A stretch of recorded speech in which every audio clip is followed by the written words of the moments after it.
Hey guys, so I just wanted to show you pretty quickly what I've been working on for the last like 2 or 3 weeks while I was thinking about how I wanted to deliver my lessons and how I wanted my electronic classroom to kind of look and feel for students. And so what I did on a scale of like 1 to 10 for me was about a 5, which is pretty difficult. So I don't expect you to do everything I did, but maybe you could see that there's a couple things that you're like, oh, that's pretty cool. I would like to try doing that. So try not to get overwhelmed and think like, oh, I have to do everything. A lot of this stuff I'm not even going to use necessarily when I'm doing my online teaching. It's just stuff I can do. It's like, for example, I have like this dumb intro video. There's no way I'm going to play this before class because this is like 40 seconds, which would be like, I don't know, 2% of my class time. I might play like a 3-4 second intro that's like a bell that shows the class is beginning. But here it is. Thank you for being a friend.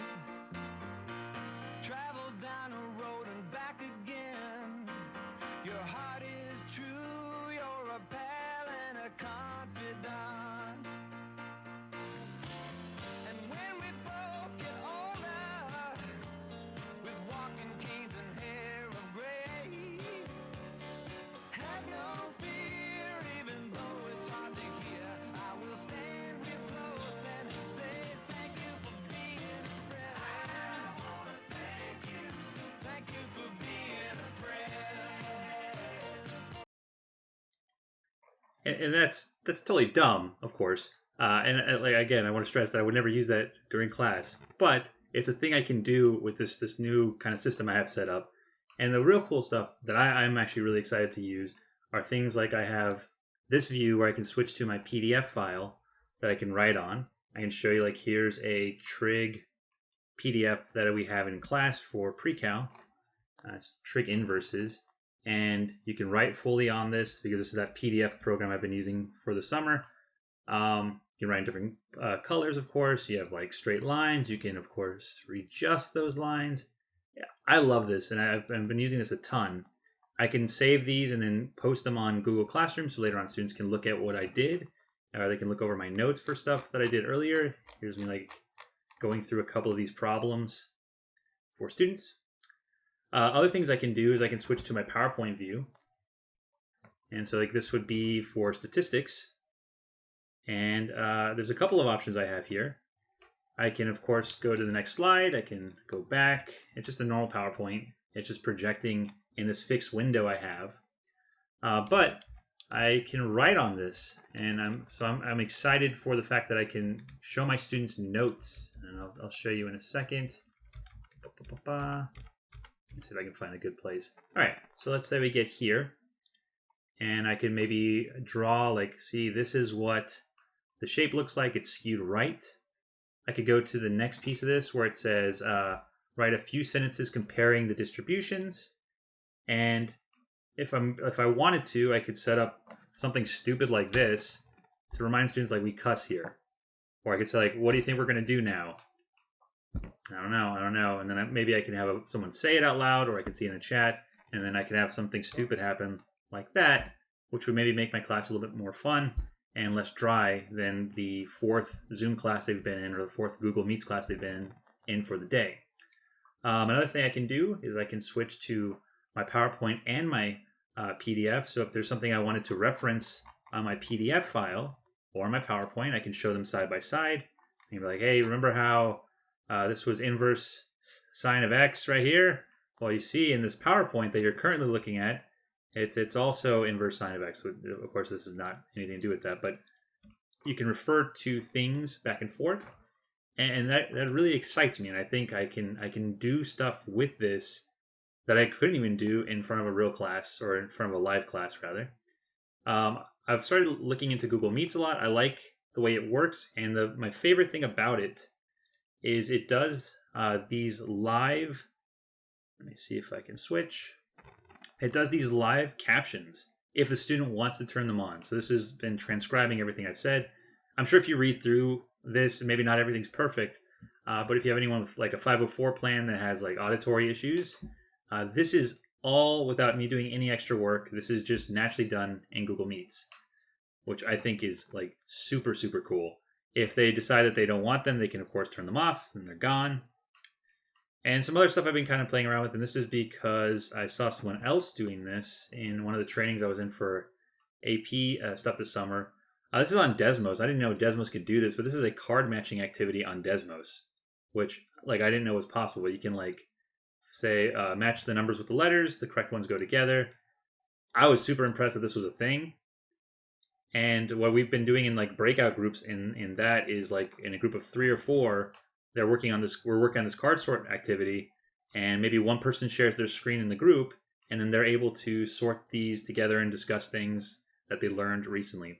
And I'm pretty sure a new feature in Google Meet is breakout rooms. I know Zoom has those for sure, but I think Google Classroom or Google Meet, has breakout rooms either now or they're coming soon. And so I think I'm going to end up using Google Meets. I just like the way it looks better, and I like that I can kind of tie it into my Google Classroom. But there's nothing against Zoom. That's just the one I'm going to probably end up going with. And then the final thing that I like a lot about this is if I need to take a quick break, run out of the room, I have this program that I'm using set up so that when I need to leave, it cuts off my mic.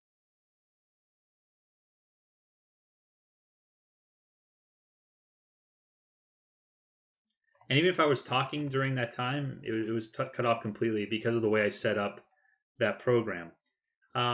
It's been pretty complicated to do stuff, to be honest, because it's been a huge learning curve for me. But it was fun. I'm interested in doing it. Not that everyone would be.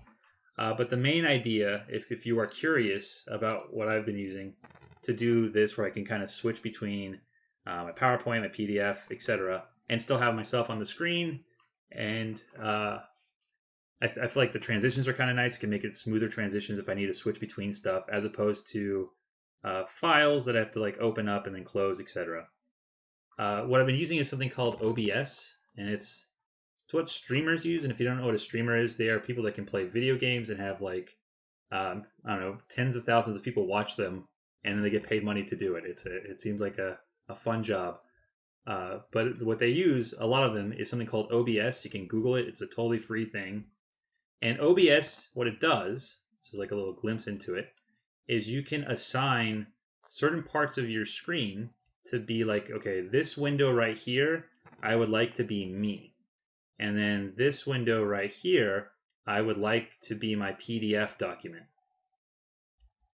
And there's ways to set this up. You can also share your screen. So if it's kind of complicated to make it the PDF, you can just share your computer screen. Just share screen.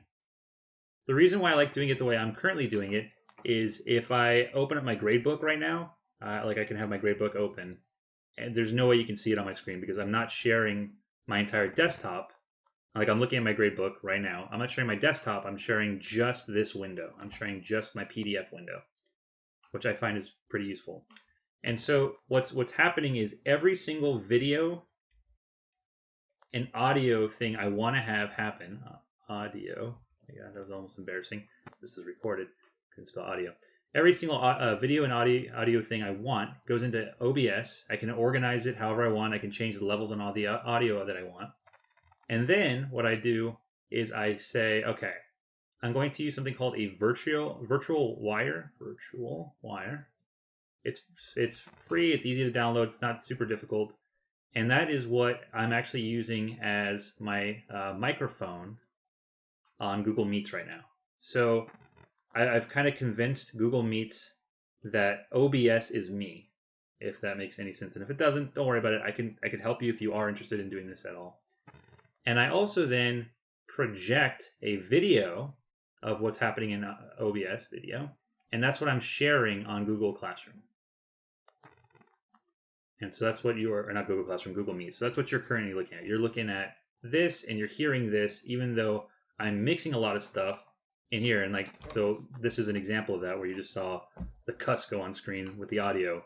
It's because I had it happen in OBS and it sent it to Google Meets through these little things. And again, you don't have to get as complicated as I did. You can do much simpler versions of this, or you can just skip OBS and there's still, like, you can still use these PDF programs and these PowerPoint programs by just sharing your screen. You don't have to do what I did. All right, if you have any questions, I would be like totally happy to help you learn how to do any of this stuff. Good luck and farewell.